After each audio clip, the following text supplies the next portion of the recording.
Kalev Pihl on minuga SK ID Solutions juhatuse esimees.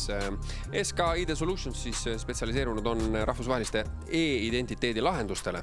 No, aastal 2021 kasutab iga teine elanik Baltikumis SK väljastatud digitaalset identiteeti. Päris suur vastutus. Kui suur vastutus see on? No miljonites võiks ju kokku lugeda, aga ei tea, kui palju on, aga väga suur. Selles mõttes vahel, kui midagi ikkagi ei lähe nii nagu plaanitud, siis ööuni läheb ära, mitte üheks ööks. No ilmselt on ka niimoodi, et kui mingi turvaauk on, siis praktiliselt kõik inimesed sellest momentaalselt teavad. No milliseid pingutusi te iga päev küberturvalisuse nimel teete, et teie süsteemid oleks hästi kaitstud? No kõige esimene asi on see, et kui kättesaadavus on tagatud, siis on juba enamus inimesi rahul. Aga kui sekund aega ei ole midagi kättesaadav, siis me oleme vaadanud paarsada inimest sekundis lisandub, kes on rahulolematud.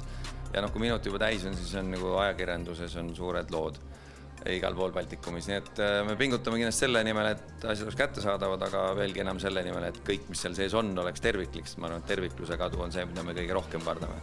Kui tihti teil siis black hatidega ehk halbade häkkeritega tegemist tuleb teha?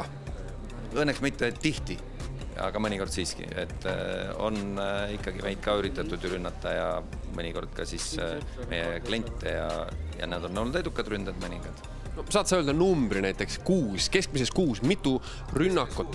Keskmises 6-0, keskmises. No super! See on väga positiivne info. Kui suur nõudlus teie firmas eetiliste häkkerite järele, kes täna sirguvad, on?